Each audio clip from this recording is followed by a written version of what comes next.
മുത്തലാഖ് എന്ന് ചോദിച്ചാൽ ആ മുത്തലാഖ് എന്താണോ ഇസ്ലാമിലെ വിവാഹവും വിവാഹമോചനവും? അവർക്ക് അനന്തരാവകാശത്തെ കുറിച്ച് അവർക്ക് ഭയങ്കര ബേജാറാ അല്ലെ. അനന്തരാവകാശം എന്നത് ഒരു പെണ്ണിന് എത്ര പറഞ്ഞാലും അനന്തരാവകാശം എന്നത് ഒരു പെണ്ണിന്റെ അവകാശത്തെ ഹനിക്കുന്നതാണെന്ന് പറയുമ്പോൾ നമ്മൾ അവരോട് തിരിച്ചു പറയണം, ഒരു പെണ്ണിന്റെ കുടുംബത്തിലെ സാമ്പത്തിക ബാധ്യത എത്രയാണെന്ന് നിങ്ങൾക്കറിയുമോ? എത്രയാ? ഒരു പെണ്ണിന് കുടുംബത്തിന്റെ സാമ്പത്തിക ബാധ്യത എന്താണെന്ന് നിങ്ങൾക്കറിയുമോ? നിങ്ങൾ അതിനെക്കുറിച്ചൊന്ന് പഠിച്ചിട്ട് വാ, എന്നിട്ട് നമുക്ക് എന്തിനെ കുറിച്ച് സംസാരിക്കാം? ഇസ്ലാമിലെ പെണ്ണിന്റെ അനന്തരാവകാശത്തെ കുറിച്ച് സംസാരിക്കാം. ഒരു ബാധ്യതയുമില്ലാത്ത, സാമ്പത്തികമായ ഒരു ബാധ്യതയുമില്ലാത്ത പെണ്ണിനാണ് അള്ളാഹുവിന് 1/2 നൽകുന്നതെങ്കിൽ അത് അള്ളാഹു പെണ്ണിനെ ആദരിച്ചുകൊണ്ട് നൽകുന്ന വലിയൊരു സമ്മാനമായി കാണുവാനാണ് തീർച്ചയായും മുസ്ലിം സ്ത്രീകൾ ആഗ്രഹിക്കുന്നത് എന്ന് പറയാൻ നമുക്ക് സാധിക്കേണ്ടതുണ്ട് കൂട്ടുകാരെ. ാണ് ഇസ്ലാമിന്റെ നിയമങ്ങൾ എന്താണെന്നത് വ്യക്തമാക്കി പഠിച്ചുകൊണ്ട് അതിന്റെ തെറ്റിദ്ധാരണകൾ നീക്കുവാൻ, അഹങ്കരിച്ചുകൊണ്ടല്ല അഭിമാനത്തോടുകൂടി ആ ഒരു സംസ്കാരത്തെ മനുഷ്യർക്ക് മുമ്പിൽ സമർപ്പിക്കുവാൻ തീർച്ചയായും നമുക്ക് സാധിക്കേണ്ടതുണ്ട്. ഇത്തരം ഒരു സാധ്യതയുടെ വലിയ വിശാലമായ ലോകമാണ് നമുക്ക് മുമ്പിലുള്ളത്. പക്ഷേ നമ്മുടെ സമയം, നമ്മുടെ അറിവ്, നമ്മുടെ ഊർജം എങ്ങനെ നമ്മൾ ചെലവഴിക്കുന്നു എന്നിടത്താണ് കാര്യങ്ങളുടെ പ്രസക്തിയുള്ളത്. ലാ തസിറു വാസിറതൻ വിസ്റ ഉഖറ വഅൻ ലൈസ ലിൽ ഇൻസാനി ഇല്ലാ മാ സഅ ഇന്ന സഅയഹു സൗഫ യുറ സുമ്മ യുജ്സാഉൽ ജസാഉൽ ഔഫ. ആണാവട്ടെ പെണ്ണാവട്ടെ, നിന്റെ ഒരു പാപഭാരവും വേറൊരു മനുഷ്യനും വഹിക്കാൻ സാധിക്കാത്ത ഒരു ദിനം വരുമെന്ന് നീ എന്ത് ചെയ്യണം? ഓർക്കണം. ഇന്ന സഅയഹു സൗഫ യുറ. നീ എന്ത് കർമ്മമാണോ ചെയ്തത് ആ കർമ്മത്തിനുള്ള പ്രതിഫലം നിനക്ക് അതുമാത്രമേ നിനക്ക് ലഭിക്കൂ എന്നുള്ള ഒരു നാൾ വരുമെന്നത് നീ ഓർക്കണം. സുമ്മ യുജ്സാഉൽ ജസാഉൽ ഔഫ. പിന്നീട് അളന്ന് തൂക്കി കൃത്യപ്പെടുത്തി യാതൊരു അനീതിക്കും പാത്രമാവാത്ത പ്രതിഫലം നിങ്ങൾക്ക് നാഥൻ നൽകുമെന്നും എന്ത് ചെയ്യണം? നിങ്ങൾ വിശ്വസിക്കണം. അത് ആണാവട്ടെ പെണ്ണാവട്ടെ. നിങ്ങൾ നോർത്തു നോക്ക, ഗോവയിലെ ഏക സിവിൽ കോഡുമായി ബന്ധപ്പെട്ട് നടക്കുന്ന ചർച്ചകളിൽ ഗോവയിലുള്ള സിവിൽ നിയമത്തെ കുറിച്ച് എല്ലാവരും ചർച്ചകളിൽ നിങ്ങൾ ചിലപ്പം കേട്ടിട്ടുണ്ടാവും അല്ലെ. ഗോവയിൽ എന്താ ഏക സിവിൽ കോഡല്ലേ ഉള്ളത്? നിങ്ങൾക്കെന്ത് മാത്രം ഇത്ര പ്രയാസം? അവിടെ ആളുകൾ എന്താ നമസ്കരിക്കുന്നില്ലേ? അവിടെ ആളുകൾ എന്താ നോമ്പനുഷ്ഠിക്കുന്നില്ലേ എന്നായിരുന്നു അവർ ചോദിച്ച ചോദ്യം. പക്ഷെ നമ്മളൊന്ന് മനസ്സിലാക്കണം, ഗോവയിലെ സിവിൽ റൈറ്റ്സുമായി ബന്ധപ്പെട്ട്, ഏക സിവിൽ കോഡുമായി ബന്ധപ്പെട്ട് നിങ്ങളൊന്ന് വെറുതെ ഒന്ന് നെറ്റിലൊന്ന് സെർച്ച് ചെയ്ത് നോക്കാം. ഈയിടയ്ക്ക് ഒരു സെമിനാറിൽ, കാലിക്കറ്റ് യൂണിവേഴ്സിറ്റിയിൽ നടന്ന ഒരു സെമിനാറിൽ ഞാൻ ഇതിനെ കുറിച്ച് പറഞ്ഞപ്പോൾ അവർ പറഞ്ഞത് പഴയ നിയമമാണ്. പഴയ നിയമമാവട്ടെ പുതിയ നിയമമാവട്ടെ ഇന്നും നമ്മുടെ മുമ്പിൽ മാതൃക എന്ന് പറഞ്ഞുകൊണ്ട് ഗോവയിലെ സിവിൽ റൈറ്റ്സിനെ കുറിച്ച് പറയുന്നുണ്ട് എങ്കിൽ അതിലൊരു പരാമർശമുണ്ട്. അവിടെയുള്ള ഹിന്ദു സമുദായത്തിലെ പുരുഷന്മാർക്ക് 2 വിവാഹമാവാം. പക്ഷെ 2 നിബന്ധനകളാണുള്ളത്. അതിൽ ഒന്ന്, 25 വയസ്സ് വരെ തന്റെ ഭാര്യ ഒരു കുഞ്ഞിന് ജന്മം നൽകിയിട്ടില്ല എങ്കിൽ. അപ്പൊ ഭർത്താവിനാണ് പ്രശ്നമെങ്കിലോ? തന്റെ ഭാര്യ 25 വയസ്സാകുന്നത് വരെ ഒരു കുഞ്ഞിന് ജന്മം നൽകിയിട്ടില്ല എങ്കിൽ അവന് ബഹുഭാര്യത്വം പറ്റും, രണ്ടാമതൊരാളെ വിവാഹം ചെയ്യാം. രണ്ടാമത്തെ കണ്ടീഷനാണ് ഏറെ രസകരം. 30 വയസ്സാകുന്നത് വരെ തന്റെ ഭാര്യ ഒരു ആൺകുഞ്ഞിനെ സമ്മാനിച്ചിട്ടില്ല എങ്കിൽ തന്റെ ഭർത്താവിന് എന്ത് ചെയ്യാം? ബഹുഭാര്യത്വത്തിന് അനുവാദമുണ്ട്. എന്താണ് നിങ്ങൾക്ക് ആൺകുട്ടിയുമായി ബന്ധപ്പെട്ട നിലപാട്? ഒരു ആൺകുഞ്ഞ് ജനിക്കണമെന്നത് എന്റെ സോഷ്യൽ സ്റ്റാറ്റസ് ആയി കണക്കാക്കുന്ന ഒരു സംസ്കാരത്തിന് മാത്രമേ ഇത്തരം ഒരു നിയമത്തിനെ ഉണ്ടാക്കിയെടുക്കുവാൻ കഴിയൂ. നിങ്ങൾ അള്ളാഹുവിന്റെ വിശുദ്ധ വചനത്തിലേക്കും പ്രവാചക നബി സല്ലല്ലാഹു അലൈഹി വസല്ലമയുടെ അധ്യാപനങ്ങളിലേക്കും വരിക. നിങ്ങളിൽ ആരെങ്കിലും 2 പെൺകുട്ടികൾക്ക് ജന്മം നൽകുകയും അവരെ പഠിപ്പിക്കുകയും അവരെ നല്ല മക്കളായി വളർത്തിയെടുക്കുകയും ചെയ്താൽ നാളെ അള്ളാഹുവിന്റെ സ്വർഗത്തിലേക്ക് പ്രവേശിക്കുവാൻ അവർക്ക് സാധിക്കും.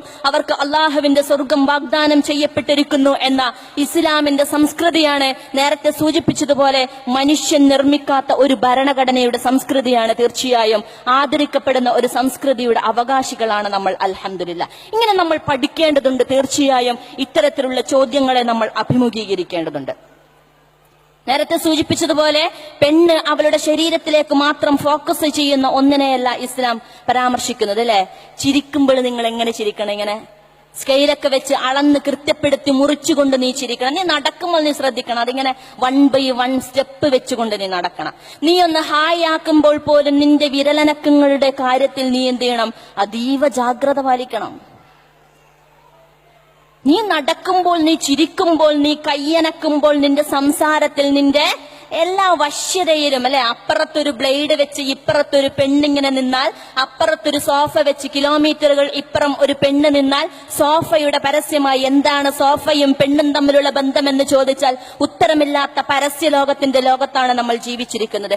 അപ്പോൾ അല്ലാഹു സുബ്ഹാനഹു വ തആല പറയുന്നു, നീ ശരീരത്തിലേക്കല്ല നോക്കണ്ട, ഒന്ന് പുഞ്ചിരിച്ചാൽ അത് നീ നിന്റെ സഹോദരന് നൽകുന്ന സ്വതക്കയാണെന്ന് പഠിപ്പിക്കുന്ന വിശുദ്ധമായ ഇസ്ലാം. നീ ചിരിക്കുന്നത് എങ്ങനെ വേണമെങ്കിലും ചിരിച്ചോ, പക്ഷെ നീ ഹൃദയം അറിഞ്ഞ് നിന്റെ സഹോദരിക്ക് നൽകുന്ന ഒരു പുഞ്ചിരിയുണ്ടല്ലോ, നീ നൽകുന്ന സ്വതക്കയാണ്, ഗിഫ്റ്റാണെന്ന് പഠിപ്പിച്ച മഹത്തായ സംസ്കാരത്തിന്റെ ഒന്നാണ് ഇസ്ലാം. അതിന്റെ ആളുകളാണ് നമ്മൾ എന്നതിൽ നമുക്ക് അഭിമാനിക്കാം. തീർച്ചയായും നീ ശരീരത്തിലേക്ക് നോക്കി എന്ത് ചെയ്യരുത്, നിന്റെ സമയത്തെ നീ പാഴാക്കരുത്. കരുണാനിധി നമുക്കറിയാമല്ലേ, അതുകൊണ്ട് ഞാൻ പറഞ്ഞുകൊണ്ട് നിർത്തുകയാണ്. ഒരിക്കൽ കരുണാനിധിയുടെ പത്രപ്രവർത്തകർ ഒരു ഇന്റർവ്യൂവിനിടെ ചോദിച്ചു പോലും, അടുത്തിരിക്കുന്ന മകൾ കനിമൊഴിയെ ചൂണ്ടിക്കൊണ്ട് ചോദിച്ചു പോലും, എന്ത് ഇതാരാണെന്ന് ചോദിച്ചു. കരുണാനിധി ഒന്നും അടിച്ചു നിന്ന് അദ്ദേഹം വളരെ ആലോചിച്ചൊരു ഉത്തരം പറഞ്ഞത്രേ, എന്താണ്, ഇതെന്റെ ഭാര്യ രാജാത്തി അമ്മാളിനെ ചൂണ്ടിക്കാണിച്ചുകൊണ്ട് ചോദിച്ചു, ഇതാരാണെന്ന് ചോദിച്ചു അത്രേ. അദ്ദേഹം വളരെ രസകരമായി വളരെ ബുദ്ധിപൂർവ്വം അദ്ദേഹം ഒരു മറുപടി പറഞ്ഞത്, ഇതെന്റെ മകൾ കനിമൊഴിയുടെ അമ്മയാണ്. ഇതെന്റെ മകൾ കനിമൊഴിയുടെ അമ്മയാണ്. എന്തുകൊണ്ടാ? ബഹുഭാര്യത്വം എന്നത് പാടില്ലാത്ത ഒരു സിവിൽ നിയമമുള്ള ഹിന്ദു മാരേജ് ആക്ട് പ്രകാരം ബഹുഭാര്യത്വത്തിന് അർഹതയില്ലാത്ത ഒരു സംസ്കാരത്തിനും ഭരണഘടനാ തത്വങ്ങൾക്കും കീഴിൽ ജീവിച്ചിരിക്കുന്ന ഒരു വ്യക്തിക്ക് തന്റെ ഭാര്യയെ ചൂണ്ടിക്കാട്ടി ഇതെന്റെ മകളുടെ അമ്മയാണെന്ന് പറയുന്ന ദുര്യോഗമുണ്ടെങ്കിൽ ഇസ്ലാം എന്തുകൊണ്ട് ബഹുഭാര്യത്വം അനുവദിച്ചു എന്നതിനെ കുറിച്ച് നമ്മളൊന്ന് പഠിക്കുന്നത് നല്ലതായിരിക്കും. ഞാൻ പറഞ്ഞത്, സ്ത്രീയെ എങ്ങനെ ആദരിച്ചു, ഓരോ പോയിന്റിലും ഓരോ നിയമങ്ങളിലും ഓരോ കൃത്യമായ ഇടപെടലുകളിലും അള്ളാഹു എന്തു പറഞ്ഞു എന്നത് പഠിക്കുകയും ചർച്ച ചെയ്യുകയും ചെയ്യേണ്ടത് നമ്മളാണ്. ആ ഒരു ബാധ്യത അത് എന്റേതാണെന്ന് ഏറ്റെടുക്കുകയും അത് മറ്റുള്ളവർക്ക് മുമ്പിൽ സമർപ്പിക്കുവാനുമുള്ള ആർജവം നമ്മൾ കാണിക്കേണ്ടതുണ്ട്. അതിന് സാധിക്കുന്ന ഒരു കൂട്ടായ്മയായി ഈ ഒരു സമ്മേളനം മാറട്ടെ എന്ന് ഞാൻ ആത്മാർത്ഥമായി ആഗ്രഹിക്കുകയാണ്. ഇൻഷാ അല്ലാഹ് ഇനിയും പഠനവും പ്രവർത്തനങ്ങളുമായിക്കൊണ്ട് അള്ളാഹുവിന്റെ ദീനിൽ, അള്ളാഹുവിന്റെ സമ്പൂർണ്ണ ഇസ്ലാമിക ജീവിതത്തിൽ, സമ്പൂർണ്ണ ജീവിത വ്യവസ്ഥയിൽ എന്റെ പോയിന്റ് എന്താണെന്നുള്ളത് നന്നായി പഠിക്കുകയും മനസ്സിലാക്കുകയും മറ്റുള്ളവർക്ക് പറഞ്ഞു കൊടുക്കുവാനും ആർജവമുള്ള, അറിവുള്ള, തന്റേടുമുള്ള നിലപാടുകളുള്ള ഒരു വിശ്വാസിയാണ് അള്ളാഹു ആഗ്രഹിക്കുന്നത്. കാരണം നമ്മുടെ എല്ലാം മടക്കം നാളെ അള്ളാഹുവിന്റെ അടുക്കിലേക്കാണ്.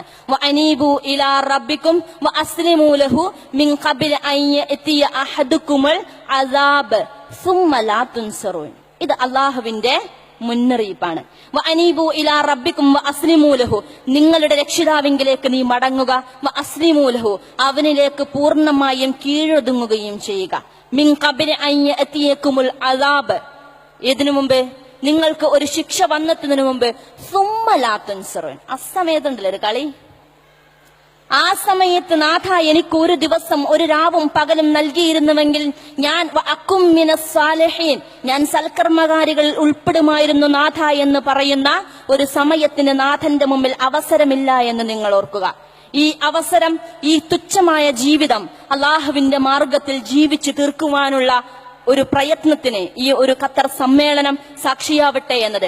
ഒരു സമയത്ത് സെക്യുലറിസത്തിന്റെ സഹതാപത്തിനോ മറുവശത്ത് ഫാഷിസത്തിന്റെ രാഷ്ട്രീയ ഒളി അജണ്ടകൾക്കോ അതിനപ്പുറത്ത് മതപൗരോഹിത്യത്തിന്റെ അനിസ്ലാമികമായ കടിഞ്ഞാണിനോ യാതൊരു പ്രസക്തിയുമില്ല എന്ന് ചൂണ്ടിക്കാണിക്കുന്ന ഒരു സമ്മേളനമായി, അതിലേക്ക് ഒന്നാമത്തെ ചുവട് വെക്കുന്ന ഒരു സമ്മേളനമായി ഖത്തറിന്റെ ചരിത്രത്തിലെ ഈ ഒരു വനിതാ സമ്മേളനം മാറട്ടെ എന്ന് ഒരിക്കൽ കൂടി ആശംസിച്ചുകൊണ്ട് ഞാൻ എന്റെ വാക്കുകൾ അവസാനിപ്പിക്കുകയാണ്.